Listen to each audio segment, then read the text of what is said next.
gonna have any fights this week? Oh man, we gotta have some fights.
Wondering if Aiden's going to be able to play this week, if that seems to be the where that's headed. Yeah, I mean, he looks like he was good to go yesterday, have another good day, so he should be good to go on Sunday. Well, you've been without Jordan Meredith at practice this week. Any status on him? It's not looking good. I would say doubtful. What's the plan in his place? Just go back to how it used to be. Probably Andre James will be at center and Jackson will be back as left guard. You guys have done a good job of turning the page every week. Have you tried to tweak the message to the players? I mean, I know not to be redundant, I guess. Or we're just fighting for a win, trying to get better, looking for improvement, progress, fight, pride. That's kind of been the message. We're searching for a win. This is a quarterback-driven league, and this year you haven't had the best quarterback play. I know there's a lot of reasons, but that's just the reality. How much can a team struggling because of quarterback play make it look like in other places there isn't talent when there is talent on this team, maybe? Yeah, I mean, it's a team. I'm not going to just point at the quarterback, but obviously when you turn the ball over, that hurts you. And we're at the highest in the league as far as turnovers. And a lot of those are with our quarterbacks. We got to do a good job taking care of the football like we always do when we talked about it. Didn't matter if it was Gardner or Aiden or Desmond. All those guys, all we talk about is protecting the football. That's the lifeline. That's our job security. That's why we're all here. But this is a talented team. It just happens to be young right now. We have a lot of 12 or 14 players on IR. I look at our D-line group. That's not even the same group that we left Costa Mesa with. That'll be starting. So, but that's the nature of the beast. But obviously, teams that are winning, the quarterback position is one of the ones that's making that happen.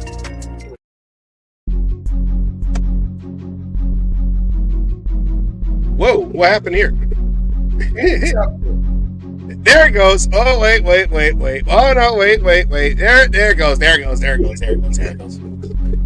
We're here. But that's what's going on. You just fucking randomly take your glasses off so you can see the keyboard. Nobody's watching your eyes. Don't worry. All right, yeah. You don't have to worry about the girlfriend what you do. So, you're watching it. Yeah. It's okay. Yes. Okay. We're here. What's up on a Friday? Going before the Jaguar game, I'm back on a Friday. So how you doing, Asylum? What's up? Long time no see on a Friday. I know, on a Friday. I mean, I was here on Wednesday. I was here last Wednesday. But I wasn't here last Friday. Long ago, I can't even remember. Did we do it on Wednesday? The way the season has gone, it is, whatever, But anyways, welcome everybody. It all runs together because 10 game losing streak, and it's just it is what it is. All right, welcome to the Friday show. Welcome to the Friday show where we talk about the following game coming up. We get the which one? The upcoming game. We did the following game. Sorry, the upcoming game. We got the Jaguars coming up, the Saints, and then to be announced whenever that happens, home against the Chargers. So this horrible season. Friday game just because we want to do a show. Friday game. Why? Well, I don't know. I'm saying I don't think they're gonna make us prime time after what happened this past But Monday. that doesn't make it prime time. They're just going to do a Friday game just to fuck with this because nobody's going to want to watch on Friday. You got the Chiefs playing tomorrow. Yeah, because it's the Chiefs, It's the Chiefs. They're gonna get tomorrow, and then they get Christmas. They're gonna get Christmas Day, don't they? Again on Netflix. Yeah, Christmas Day. Yeah, of course. But they don't want us to play on Christmas Day. If they lose, it's all because everything was too early. We don't play on Saturdays. That was too early. Oh, we had to play right after playing on Saturday. We had to come back and play on Thursday or Wednesday, whatever fucking day Christmas is. And that's too early. You can't do that to us. It's not fair. That's where Holmes is hurt. We should wait and play the game until he's healthy. Let's just stop the whole league. Just stop the season. We're going to treat it like COVID and just wait until Mahomes is healthy. Then we'll start the season again. Start it back up again. I'm here. We can play. I'm here. I'm here. All right. Asylum, let's go into the show because we almost fell into another rabbit hole right there. All right. Hey, all right. Yes. All right. Let's go into our favorite segment, which we love to call the shameless plug. And here we go. All right.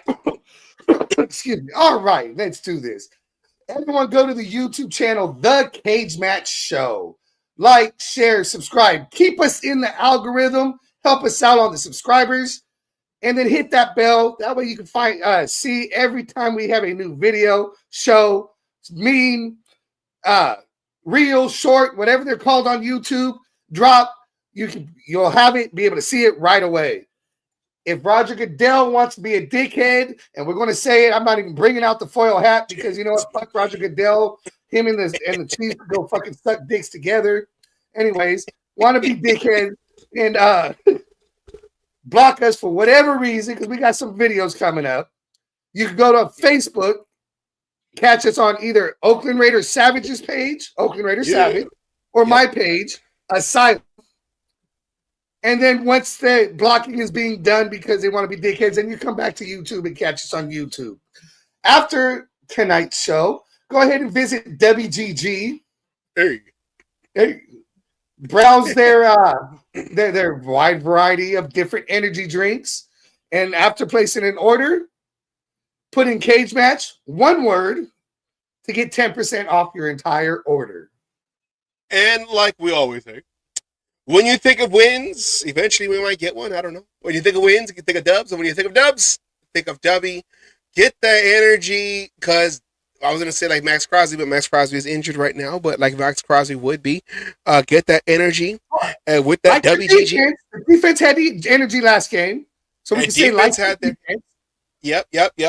Get the energy like the defense. And like we said, go to Cage Match. Go to WGG. In a discount code, put Cage Match, one word, CAGEMATCH, to get 10% off your whole order.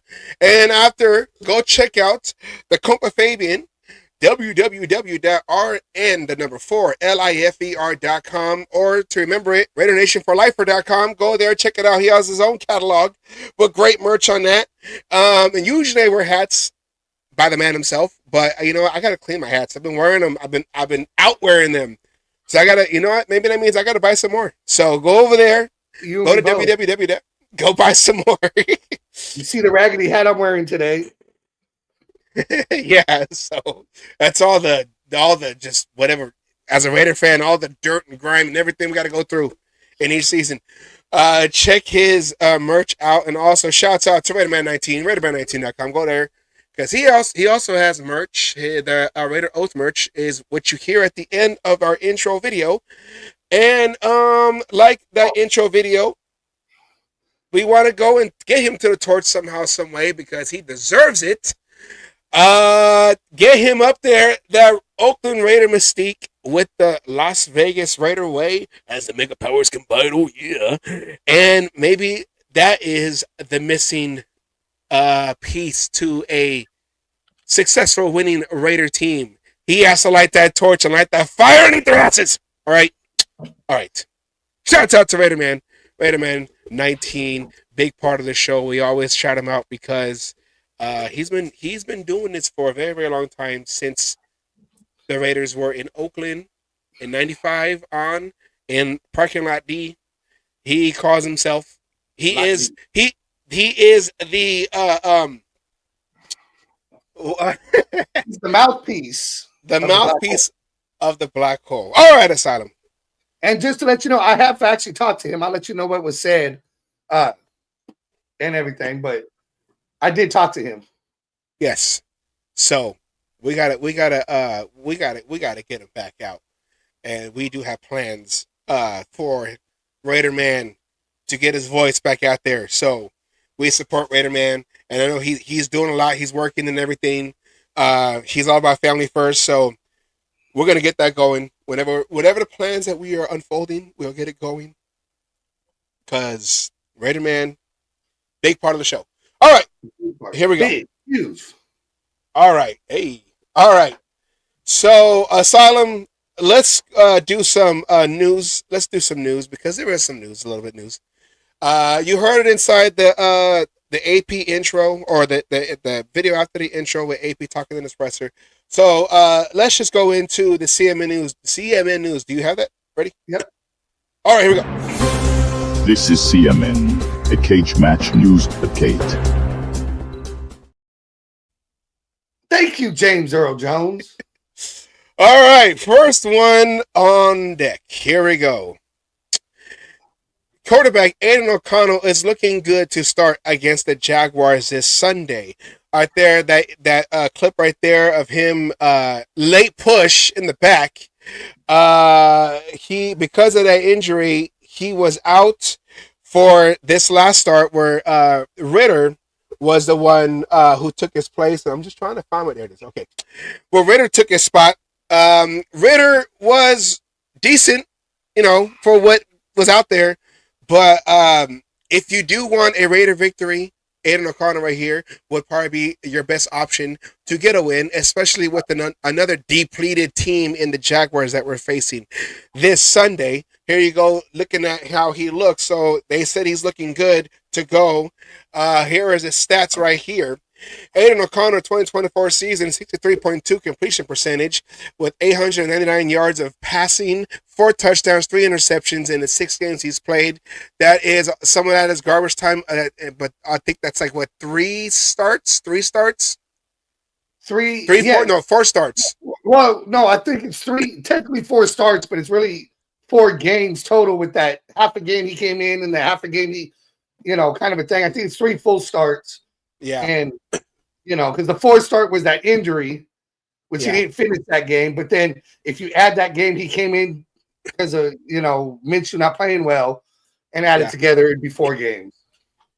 So, longest pass, 58 yards. That was against the Chiefs on that Black Friday game with a 6.6 average, sacked 7 times, which is, for the man who can't run, I know he didn't have a lot of playing time overall this season, but 7 sacks, only 7 sacks. That's pretty good for someone who's a statue, right? Passer rating, yes, passer rating 82.9, and quarterback rating this season of 40.6. And like we said, on Ritter's start this past game, I mean, he was okay, so either or, but most likely Aiden O'Connell will play. O'Connell's the best chance. O'Connell is your best chance to win at quarterback for these final games, especially against the Jags. But why don't we go ahead and play that next video, because this video is the reason why we probably won't win the game.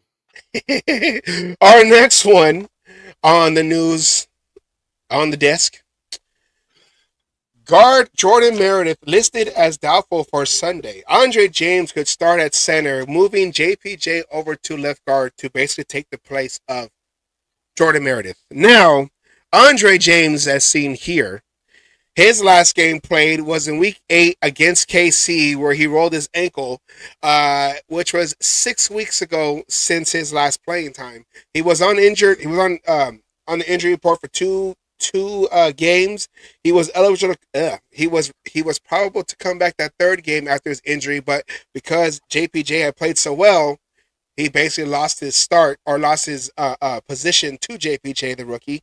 But since now Meredith is not going to be able to play, most likely Andre James will move over to center or will come into center, which moves JPJ over to that left guard position to basically cover for Jordan Meredith. Jordan Meredith, who has, outside of this last game with a couple false starts and penalties, whatever, he's had played a decent, has had decent playing time when he was in there. Jordan Meredith. I don't know why I can't talk today. So, and I'm saying it. I said it. I think that move there, doing that move, will be the reason. So, maybe the Raiders have found a way to tank without coming out and saying it. Maybe they just found the magic by putting Andre James out there at center and that number of sacks being 7. Let's hope it doesn't double. Yeah. And I mean, me and Asylum on the show, we're not a big fan of Andre James. We were we were puzzled on. Neither is Peggy. We were kind of puzzled on how he got that 3-year contract, the 3-year extension in the offseason, partly because he was a veteran and let's just keep him in there and not knowing, whatever. And then JPJ ended up emerging. When they drafted JPJ, then he ended up taking over for center. He has become an emerging, I guess, rookie star or whatever. I know JPJ has had his flags and issues, but he's a rookie. Andre James, though, gets pushed into the backfield. Right when the ball snapped, he goes with the ball right into the quarterback. So, like I said, I wouldn't be surprised if that sack total comes double. Yeah. And I'm going to say it. If it is, it's because of Andre James at center.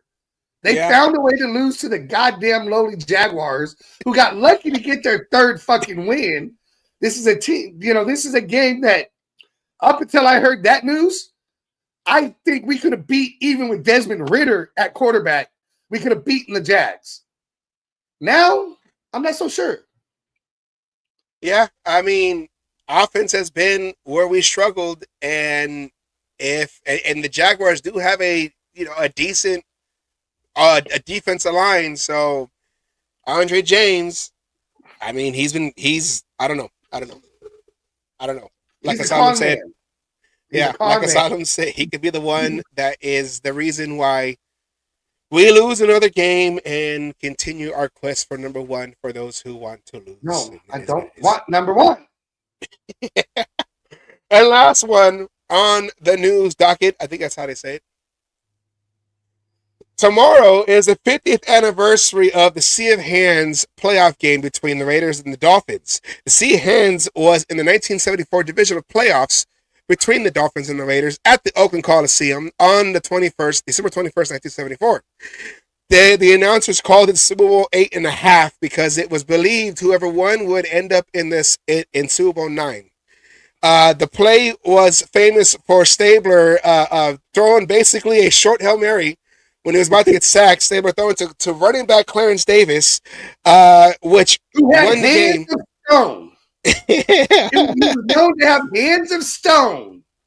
But yeah, they said he couldn't even catch a cold. Yeah. The Raiders were 2-12. The Raiders were 12-2 during that season, opposite of where we are now. The Dolphins were 11-3, but what made it significant was the Dolphins have gone to the last 3 Super Bowls, winning the last 2 previous. Super Bowl 6, 7, and 8 they went to. 7 and 8 they had won, so they were going for their three-peat. Raiders basically beat them. And Raiders beat them to go to the championship game, which they lost to the Steelers 24-13 in 1974. But the Raiders ended that historic Miami Dolphin team. They ended their historic run of those 3 years. So that's what the significance of that play was. And I know you had some stuff about that too, or the history of like the Dolphins and everything. The history of the Dolphins. Well, you know why the Dolphins were so great during that time, that era, 1972. I did. I'm fucking. I thought you. Okay, the Dolphins were undefeated in 1972, which won their Super Bowl. They lost the Super Bowl against Dallas in Super Bowl VI. They went undefeated throughout the whole season, being the only team to go undefeated in 1972. Every year. Yeah, and they beat Washington in that Super Bowl, and then they ended up beating Minnesota in Super Bowl VIII. So that Miami team was very historic during that run with Don Shula. And we turned around and we're the first team to, because they started the next season, I believe it was 4 or 5 games before they got to us, won those games, and we were the first team to beat the Dolphins, to give them their first loss during that whole undefeated streak. Yes. And then we ended up finishing them off by beating them in that division game, which is now the sea of hands. So we'll get into that later. All right, Asylum. Is that what I was supposed to talk about? I thought you was going to talk about the 72 that they were undefeated. Oh. I thought you wrote it down. No, I had gotten confused. Remember, I thought that was I thought that Sea of Hands was in the same year, but we figured that out and it wasn't. So I was like, okay, yeah. No. Yeah. All right, that's Asylum. why I'm confused. Like, that's what we talked about. No, it's not what my bad. All right, so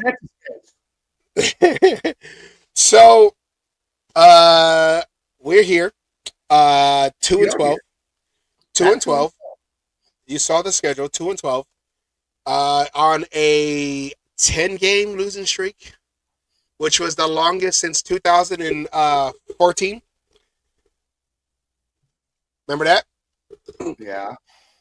Yeah, Derek Carr's rookie year, the longest since 2014. That season had an interim head coach in Tony Sperano.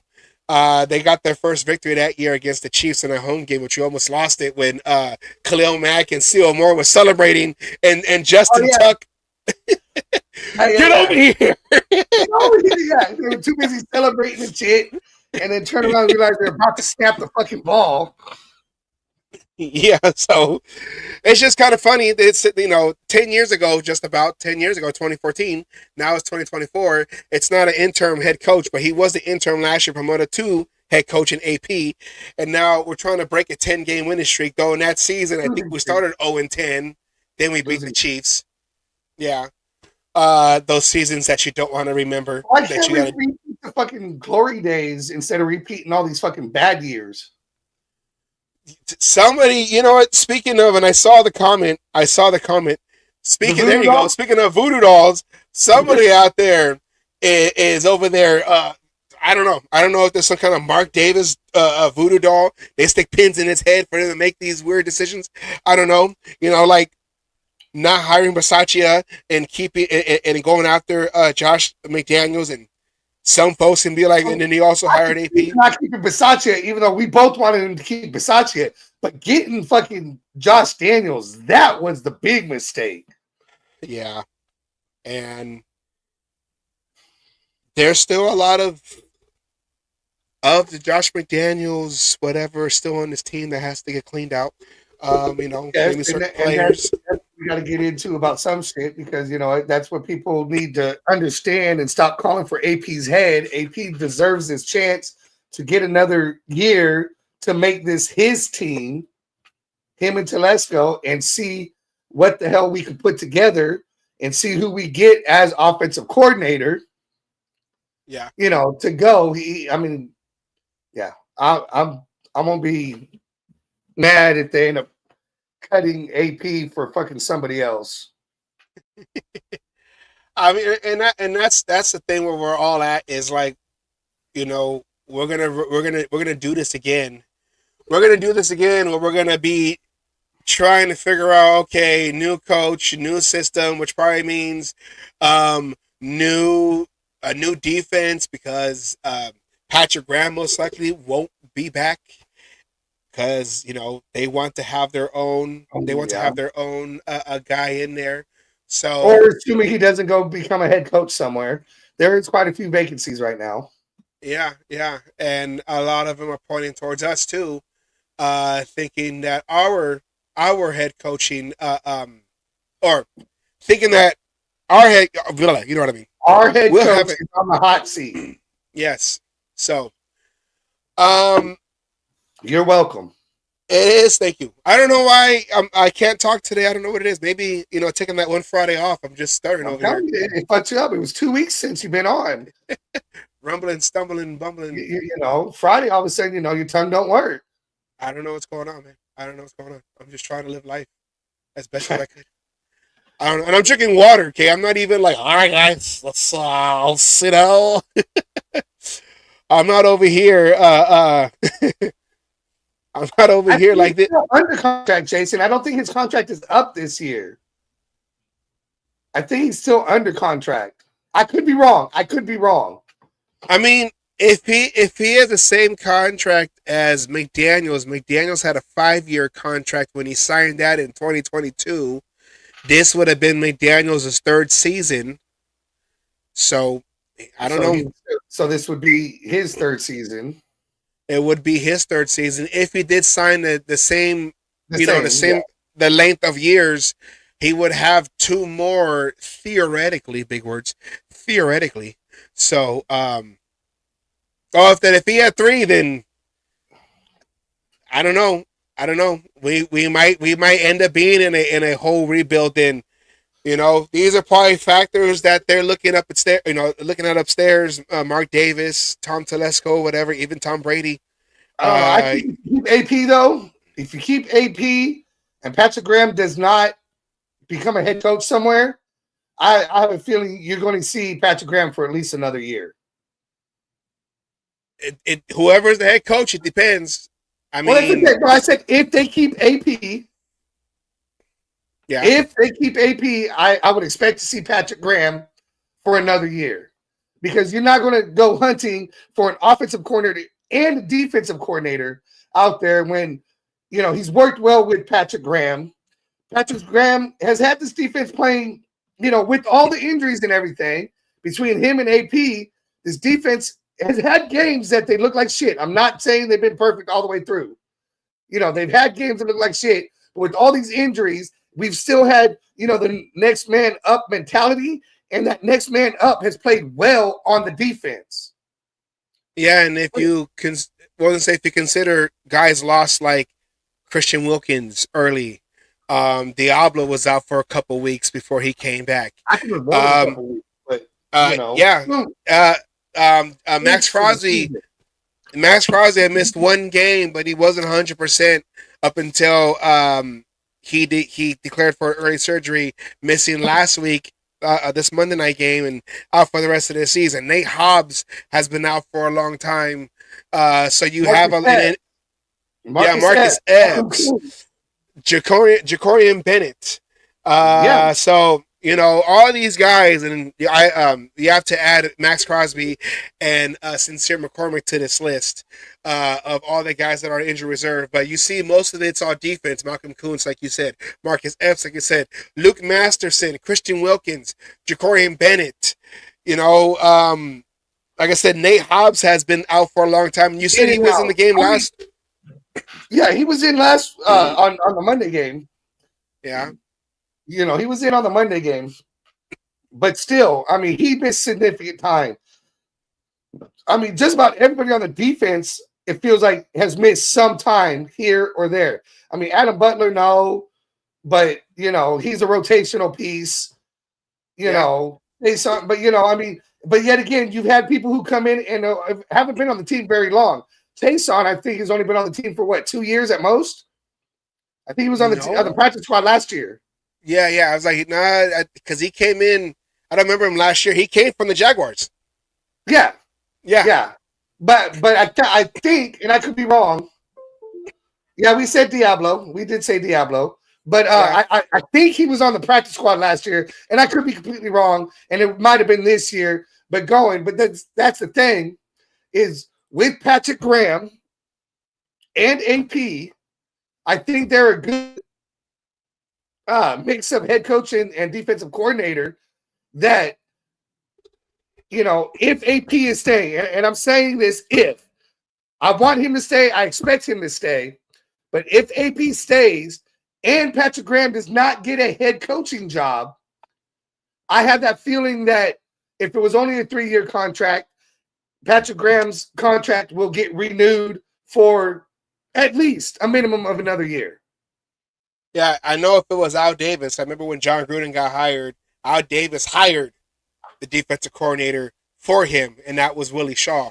So if Mark Davis pulls the same, like, okay, we'll get a new head coach. If it's a new guy, let's say like a Ben Johnson or somebody, offensive guy, we're gonna make sure we keep Graham in, make sure we keep Graham to keep the continuity on defense to at least have the defense be that strong suit for the team and go from there. Oh, that's the wrong one. And go from there. So I can see that happening. There it is. I can see that happening. Like you said, if Mark Davis steps in and be like, look, the defense wasn't the problem. Yeah, they fell off like they did they fell off from where we're at last year. But injuries to that side of the ball, played a big factor in that. So if everyone comes back healthy, Max Crosby is back healthy, Christian Wilkins is back healthy, Malcolm Kuntz, if they re-sign him because he's a free agent this year, they re-sign him to a 1-year prove-a-deal, get him back going, and then with all the players that got the playing time, with all these guys out, like Richardson and Polamalu in the back, because he might even take that spot. They might not even resign Polamalu. They might not even resign Epps because they got the young talent, and Epps might cost. I think you need to resign Epps. Yeah.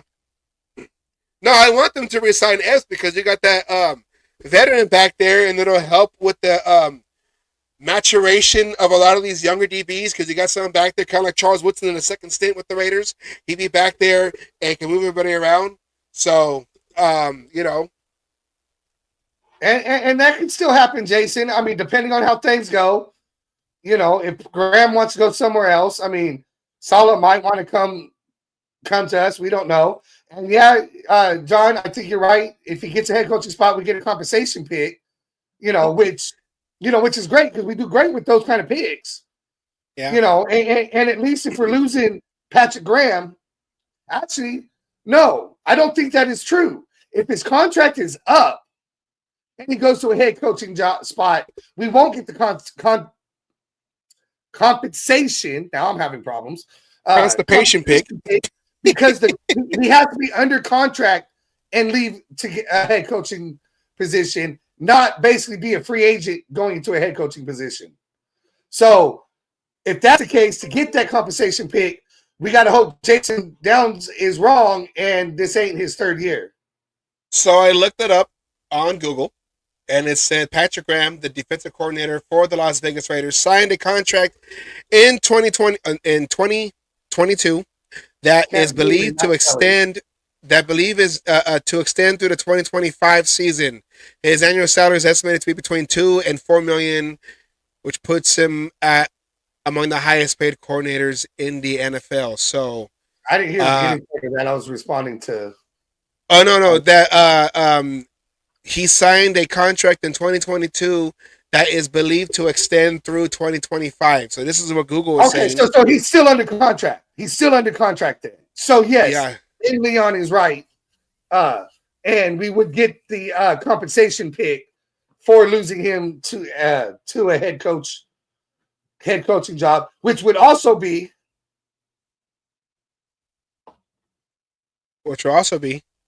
Oh no, I lost my train of thought because I saw. I was reading Jason Downs. He was correcting himself. That would be 4. That would be where I was going. Is we're not going to lose him next year So that means if AP's here, we're going to have Patrick Graham. The only way we're going to lose Patrick Graham, the only two ways I see us losing Patrick Graham is to a head coaching position or because they fired AP and brought the new regime brings new regime wants a different defensive coordinator. Yeah, so this offseason, of course, like last year, is going to have a lot of questions. I feel like the offseasons the last couple of years has been more exciting than the actual seasons. How's that? Well, not last year. Well, last year we were still like last year. I know. Well, towards the end, we almost got to the playoffs. Did we have more than 2 wins? We did have more than 2 wins, and AP had 5 wins. At this point of the season, counting everything with the possibility of squeaking into the playoffs at this time last year.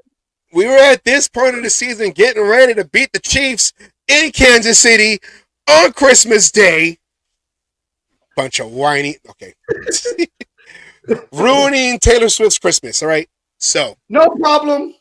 My lower math is usually not right either, so you know what? Keep that high math going because it's probably right more often than my math is. Hey, we're all one nation following a team that keeps letting us down, but we come back each year. They're like, why don't you go to it? No, okay, I'm diehard, okay? Raider Nation for life. Hold on. I can't. I've got it tattooed on me. I can't go nowhere else. What am I supposed to do? Black out my neck now? Black out my hands? Black out my other fucking tattoo? No, I'm a Raiders fan. I was always a Raiders fan since I was fucking knee high to a June bug, as they like to say out here in the country. So I mean, I really wanted to punch people in the face when I first moved out here to Kansas. I had Raiders fans. I know. Are you going to become a Chiefs fan now? Who the fuck do you think you're talking to? I was a 17 years season ticket holder. I paid to go watch them lose at home. I paid to watch Jamarcus Russell. Yeah, I was going to say. I paid to watch all this shit. You know? I was going to say, who was your franchise quarterback? Jamarcus Russell. A lot of them. Jamarcus Russell. Drafted 2007. And you wonder why I'm scared of this number 1 pick right now. It is, yeah. The one time we did it, we fucking failed so goddamn bad on that pick that it's got me nervous. Yeah. And to be honest with you, the other times we've had the number 1 pick, and I know there's been other times, not a lot, but there's been a few. Have those worked for us either? Just the first pick in general outside of Brock Bowers this past season or this past offseason, Brock Bowers, and I think number 1 overall. I can. Do I have my draft paperwork over here? No, overall. Number 1 pick overall. Had it a few times. I think I want to say a total of 3 or 4. Yeah, I think every time we've had it, every player we chose has not worked out. Yeah, it's scary because all the pressure is like, all right, who are you gonna pick, Raiders? Who are you gonna pick? So, anyways, let's go into. Yeah, right. Anybody he did it makes him a. Well, I mean. Hey, I converted my dad, who was a Niners fan, into a Raiders season ticket holder for about, 7 years? Yeah. So, I mean, it goes both ways. All right, let's go into the head-to-head between the two franchises. The Jaguars lead the all-time series 6-4, 10 total games played between the two franchises, Jacksonville being the expansion team.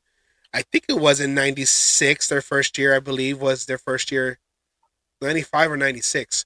Jacksonville was 3-11, third in the AFC South. Of course, we're 2-12, fourth last in the AFC West. They do ride a 2-game winning streak against us. One of those being the last home game ever played in Oakland. Gardner Minshew, coincidentally, was the quarterback of that team that beat us on that December 15th game. So We're we're about 5 years removed from that. How time flies. So our last win was against them in Oakland. Us beating them 33-16. So we don't really have a history with them, but they've had, for the most part, they've had our number when it comes to that. And of course, they're not going to have Trevor Lawrence. They're going to have Mac Jones. Mac Jones completion percentage for this season. He came in from he played on the Patriots last year, so he's over here on the Jaguars now.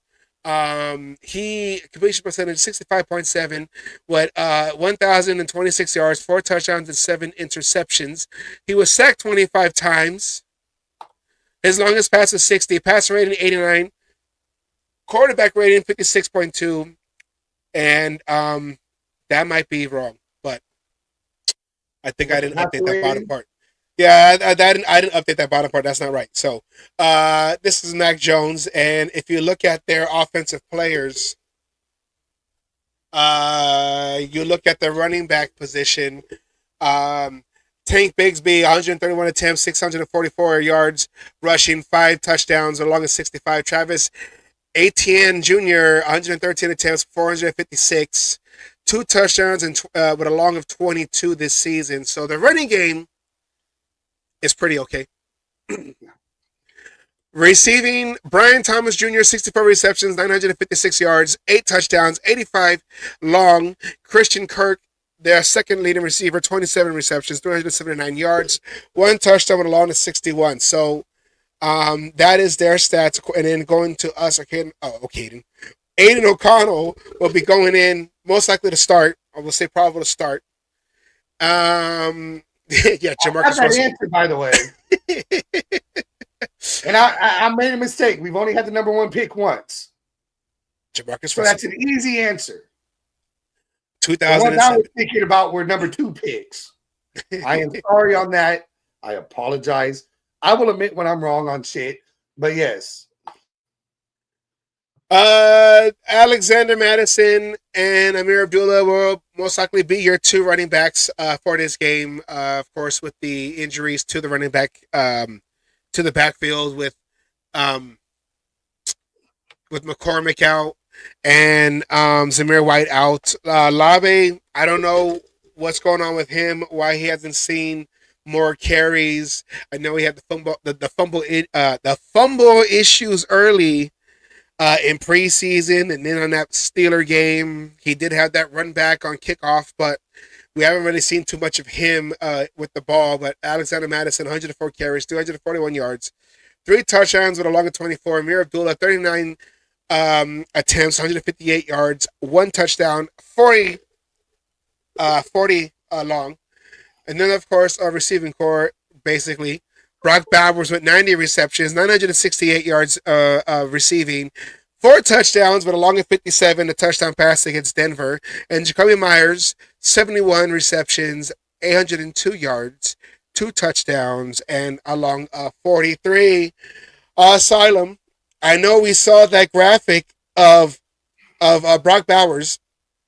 And if you're one of those fans that don't want to win, but you're like, well, then why am I watching the game? Well, one of the main reasons is, hey, if we're not going to do anything team-wise this offseason, let some players get some milestones. And, you have Brock Bowers over here who can be breaking some records in the next 3 games, starting with this one. Look at this. 3 games left. He's already broken Sam Laporta's record. He's going to fucking destroy that record. He really is. Yeah. By the time he's done, I think he could have over 100 catches. Yeah, and then no, go ahead. Sorry. I was going to say, 10 in 3 games is not out of the question. Mike Ditka, I don't think he's going to destroy the record, but I think he can beat that. And it might be, I'd like to see him get to 1,100 yards just to break it, hands down and go. And then the rest of them, I mean, they're all within reach. Yeah. They're all within reach right there that you got going here. And the longest standing one, that's the one I want to see.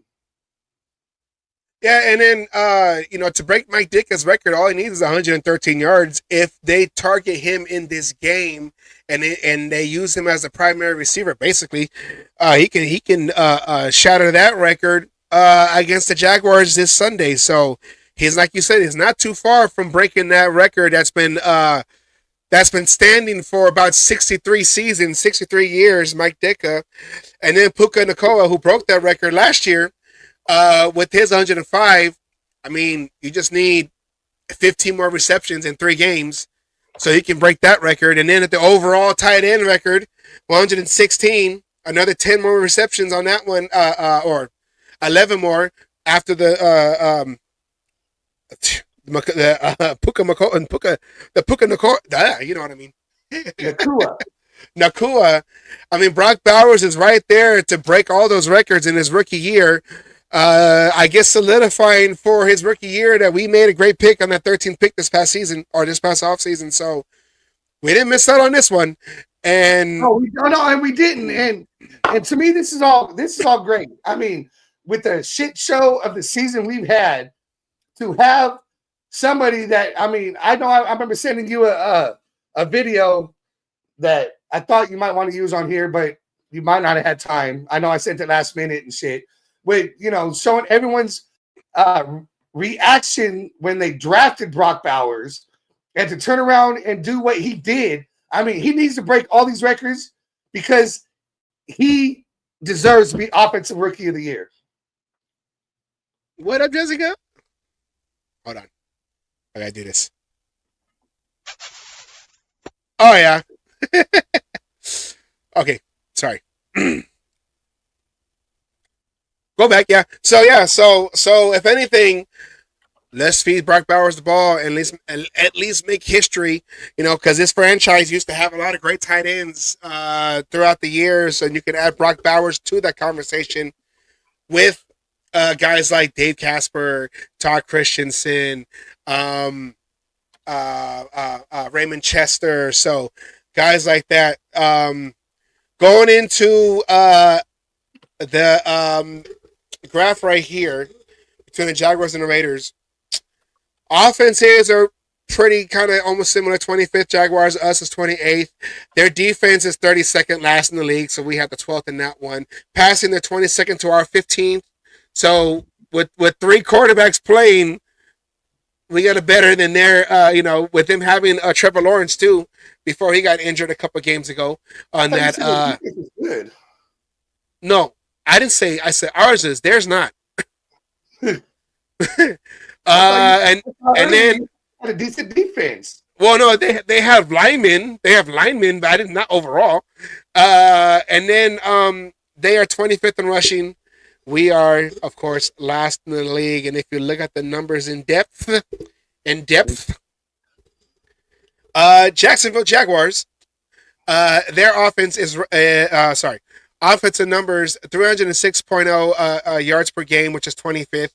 Rushing yards per game 101.6, which is 25th.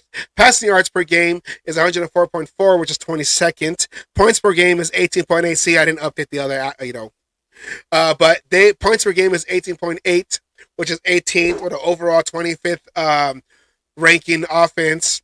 Their defense, they give up 396.4 yards a game, which is last in the league, 32nd. They give up 132.1 rushing yards, which is 25th. They give up 264.3 passing yards a game, which is also last in the league. Points per game, they give up 26.9, so maybe we can see a 20-pointer in this game. That's right, 27th. Overall defense is 32nd for the Jaguars. And looking into the Raiders going into this week, our offense, 299.1 yards per game, which is 28th. Rushing yards, 78.1, which is last. Passing yards, 221.1, which is 15th, our passing yards. 17.5, which is ranked 29th points per game. And then our overall offense is 28th. And looking at our defensive side, we give up 329.5 yards a game, which is 12th. Rushing yards a game, we give up 121.2, which is 17th. Passing yards a game, we give up 208.3, which is 9th. Points per game, we give up 26.9, which is 27th. total of 12th defense. So with those numbers right there, Asylum, what does that tell you? It tells me up until I saw that fucking shit about Andre James that we should win this game easily. Yeah, and I mean, easily because their offense is slightly better than ours, but that was with Trevor Lawrence. With most of that, they're slightly better than us in that aspect, and basically only because they scored one, not even a fucking full point more than we have, going. But with our defense, we should be, especially with fucking Mac Jones playing, we should be able to, contain that offense. Yeah. But with with Andre James being at center, I don't know. I don't know if we can win this game.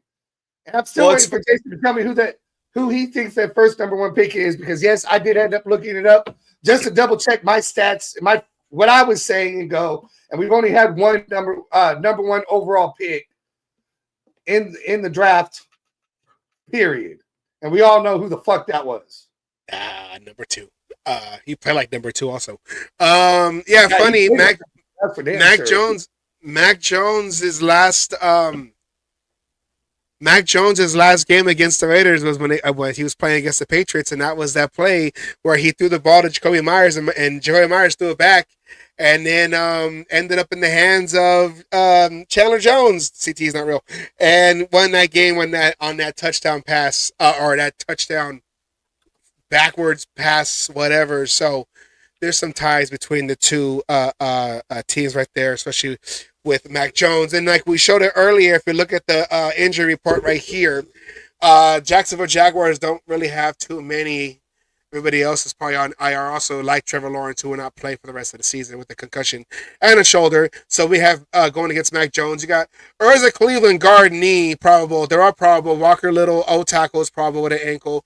Brandon Scherf, guard with knee, shoulder, probable. And Brenton Strange, tight end, shoulder, probable. Looking at ours, Alexander Madison, running back, of course, our starting running back. He has the neck, but he should be able to play. Jordan Meredith, as you said earlier, he has that ankle. He is doubtful.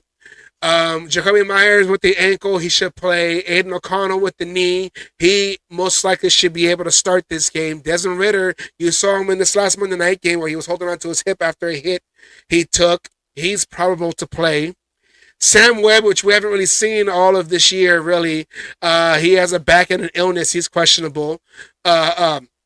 Kanai Moaga, linebacker, illness, questionable. And Nate Hobbs is now with an illness, questionable. If it's not the injury bug, it's another bug going around the Raiders. So, because there was a lot of players that's been not injured, but a lot of players that's been sick or have an illness. Aiden O'Connell had that same. It seems like a lot over the last month, over the last 4 weeks. Seems like there's been a lot of people missing practices because of illness. Yeah, and people are also sick and tired of these cancel the game. They both suck. Says Strictly Facts 24. I can't argue with that. Can't argue with that. But I want to say that we don't suck. We fucking. Yeah, our record because everyone is going for that number one pick. It seems like we want to make sure that we got that number one pick, whether it's the Raiders, whether it's the Giants, or whether if the Jaguars can climb back up again after that win they had a couple weeks ago, chasing for that number one pick because everyone wants the quarterback, the two quarterbacks, and then Travis Hunter. So still in there too. Us and the Giants win. Then that's going to be a whole different story. It's really going to shake up the draft order. Yeah, so this is it's. I think say it again. Team, so. Oh no, Giants going to get killed. They're I forget who they're playing, but Atlanta right there. Oh, the Michael Penix era. Oh yeah, that's right. That's right. Because we talked about it. Still against the Giants because you know what, he couldn't have beat our defense. Yeah, so. But we should have drafted. The Michael Penix era will begin against the Giants this coming Sunday. And hey, who knows? You know what could happen? Maybe the Giants find a way to beat Michael Penix, and now it's I don't know. Every given Sunday, how they say in the NFL. All right, Asylum. That is what to look forward to in this game. There's not really a lot much to talk about because it's like if you win, you lose. But if you lose, you win, but you still lose because that's another loss. No, and I don't want the number 1 overall pick. I don't. I'm saying it. As far as I'm concerned, we can win out these next 3 games. We won't, but we can win out these next 3 games and deal with what we got to deal with and get going. The only way and Jeff is the one who had said this first, and I'm agreeing with him on this, from the New England Booster Club. If we pick Travis Hunter with that number 1 overall pick, then I'll be happy. Other than that, I don't want the number 1 pick. Yeah. I don't. We do not have the best of luck with early first-round picks. Hell, until Brock Bowers, we hadn't had luck with first-round picks for a long time. It'd take us 3 picks in the first round to get 1 good player. Yes. Who also traded in their Alex Leatherwood jerseys? No, I'm just joking. No, okay. So I want to know first who's the ones who bought the Alex Leatherwood jerseys. He was the truth man at offensive tackle. Anyways, all right. Well, the Raiders, yeah, okay. But you know what? We always do on a Friday show. We go back in time. A little thing we like to call Know Your History. To a Raider victory. This is the 2016. I'll tell you that's the next time we're going to win. The 2016 season, Raiders go to Jacksonville to play the Jaguars. Jack Del Rio was the head coach, who was the former head coach of the Jaguars. So here it is. Know Your History. The Raiders versus Jaguars 2016. Do you have it? Oh, yeah. Hold on. I'm ready. I can get it. Okay, go ahead. And all you Raiders out there need to know your fucking history.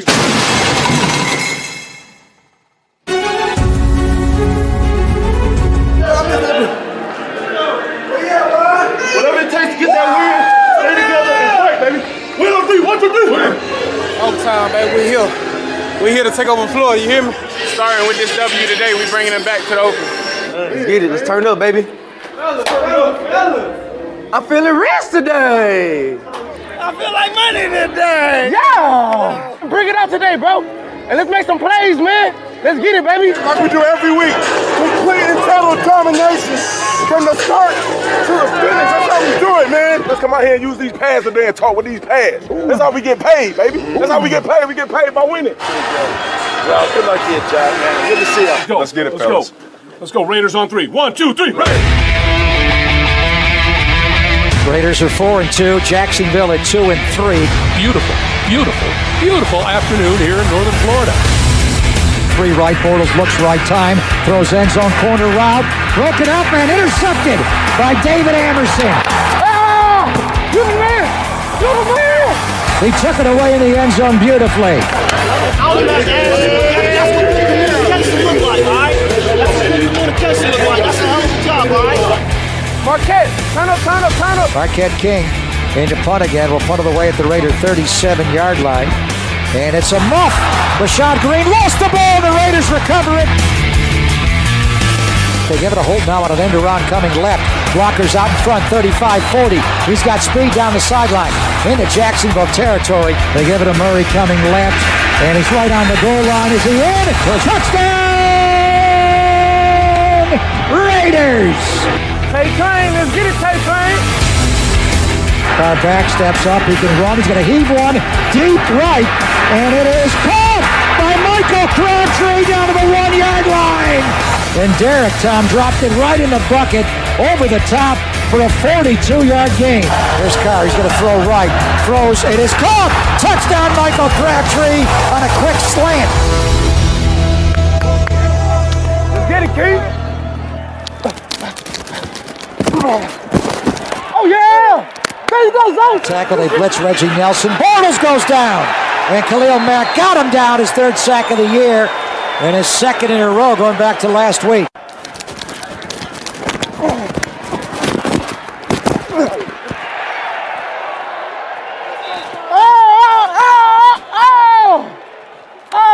That's what I'm talking about, baby.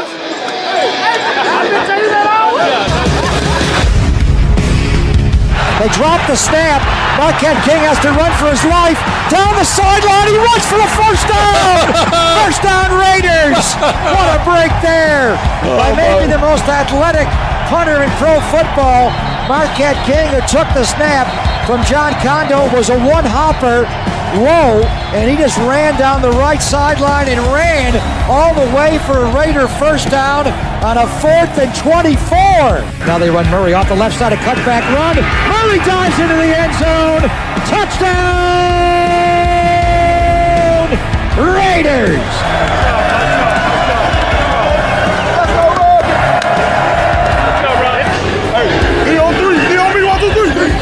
Throwing left low, incomplete ball tipped, intercepted by Reggie Nelson. And the Raiders have won. They have beaten the Jacksonville Jaguars by a score of 33-16. The Raiders will get to 5-2 on the year. Where we going next? Tampa Bay, baby. We're going to stay in Florida all week. And this could be a good bonding experience for this team, Tom, especially in light of a victory. Easy, that's how we do that, right up. Back home, man. That's good. That's good. That's good for you. Appreciate it. Way to go, guys. We said let's have each other's back out there, and we did that, all right? Nice job, man. I saw positive energy throughout the day. It's not always going to go exactly how you want, man, but at the end of the day, what you really want is to come out of here with a big victory, and you did. Hell of a job, man. Congratulations. Way to go. Way to go. Way to go. Welcome back to Jacksonville, Coach. Appreciate it. I think I might get this in the crowd, though. Crowd playing his butt off today, man. Way to go. Way to go, guys. Way to go. Let's go, Raiders on 3. Let's go. 1, 2, 3. Raiders. Oh, man, that 2016 season could have been something, man. That's something I miss hearing. I haven't heard it. You know, we haven't heard it in a while. That's Greg Papa fucking touchdown Raiders. Yeah, and that right there was the last time we beat the Jaguars, and that was in Jacksonville. Homecoming, I guess you can say, for Jack Del Rio, being that was the team he coached. His first head coaching job was at Jacksonville, was with Jacksonville before he eventually came over to coach the Raiders for 3 seasons. Yeah, you know, a magical season that could have been something, but Derek Hart broke his leg and, you know, whatever. Well, that was on Del Rio. Yeah. Well, since we're still in the Know Your History segment, I guess, there's also, not on our channel, I wish it was, but not on our channel, but the Raiders YouTube channel at 6 o'clock my time, 6 o'clock Pacific. So basically within the next hour, they're going to go... 9 o'clock Jeff's time. Yes. So 9 Eastern, 8 Central, 7 Mountain, 6 Pacific. Correct. Thank you very much. Thank you. Thank you. We talked about it during the news, during CMN News, the 50th anniversary of the Sea of Hands catch between Ken Stabler and running back Clarence Davis. Oh, hands, Clarence Davis. So they're going to have a documentary on that one coming up on YouTube, streaming live on YouTube on the Raiders page. So here is a preview of that. I wish we got sponsored, but no, we didn't. But you know what? I just thought all us Raider fans, if the president going to give us wins, let's go back in time and look at the history of the Raiders, because a lot of folks, you'll notice a lot of folks in a lot of these podcasts, they need to know their history. So here is a preview. Yes, here is the trailer to the Raiders talking about the 50th anniversary of that game right here. I got it right here. Today, the Oakland Raiders take on the 2-time defending Super Bowl champion. The stakes were enormously high. They had knocked us out of the playoffs the previous year, and so you feel like you have a little bit of a score to settle. When those two teams got together, anything could happen. Touchdown, Miami! somewhere along the line, somebody's got to make a play. Just made a miracle catch. Then that game became nuts. It was a war out there. Cornfield makes the catch for a touchdown. The attitude of that team is find a way to win. And he makes a diving catch. The Oakland Coliseum is coming apart here. That was the most emotional game I ever played in my life. And now comes heart-stopping football. It was going to come down to who was going to have the ball last with enough time on the clock. This football game has been all anyone conceived it could be.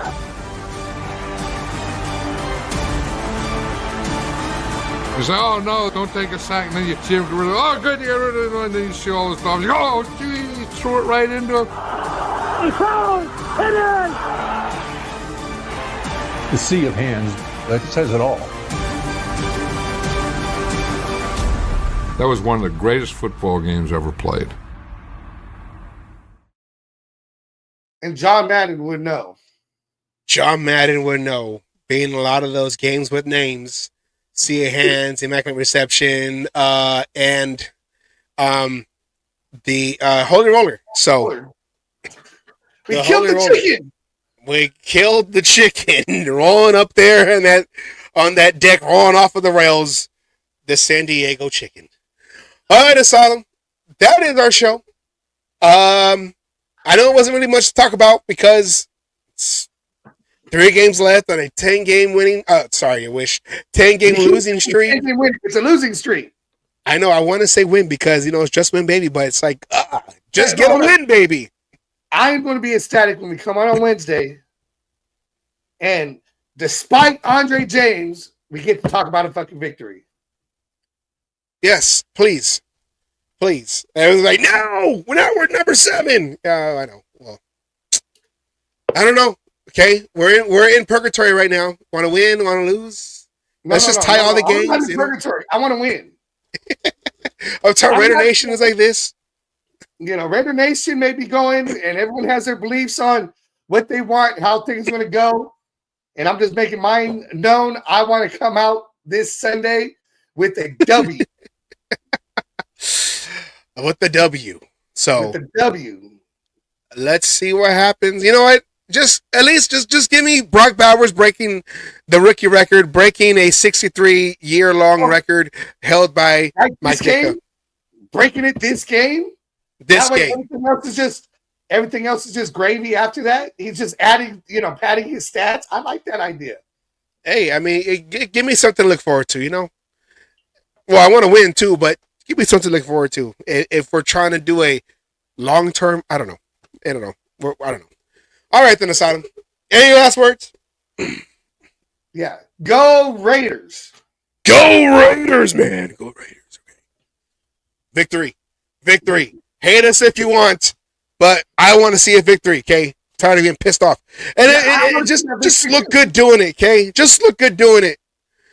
I don't want a Monday night game. I don't want another one like that against the Falcons. I want another game like that because that's not how to block guys.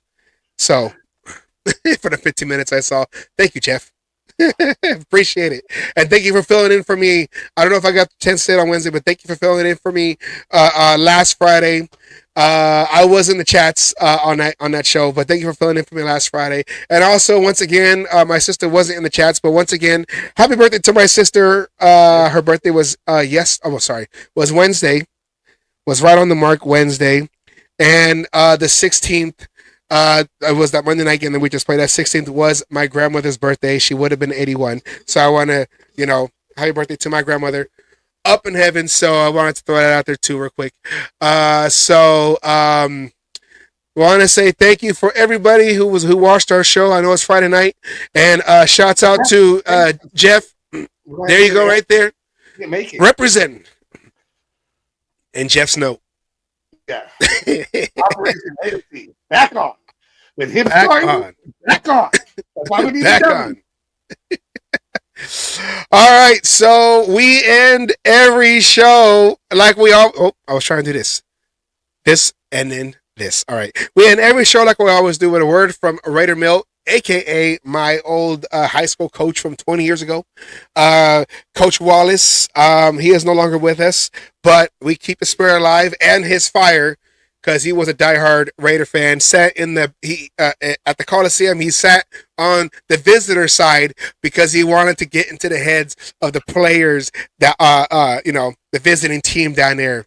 And he had a lot of stories talking about how he would like to piss off Junior Seau because he learned all the bad words, all the Samoan bad words, and he would go and call him out. He'd turn around and be like, "What?" In Tagalog, I believe that's what they speak down there. Tagalog. No, Tagalog is Philippines. Okay, then I'm wrong. Polynesian. I don't know. Island. Right. I thought they did too in Samoa, but I could be wrong. Yeah, So our family speaks Pidgin. All right, everybody. Take care. Have a good weekend. You know what? We should have a Christmas show because it's on Christmas Day. And yeah, I have to hit are you? either. Yeah. Let's do it. We'll be at my sister's house doing that. So I will be on the road live. So we'll go from there. All right, everybody. Take care. Enjoy the games as best as you can, especially the Raider game. Let's get a victory for the ones who want a victory. And if you don't want a victory, at least let's break a record for Brock Bowers rookie records. Here we go. Raider Nation, take care. Have a great weekend. And let's go Raiders.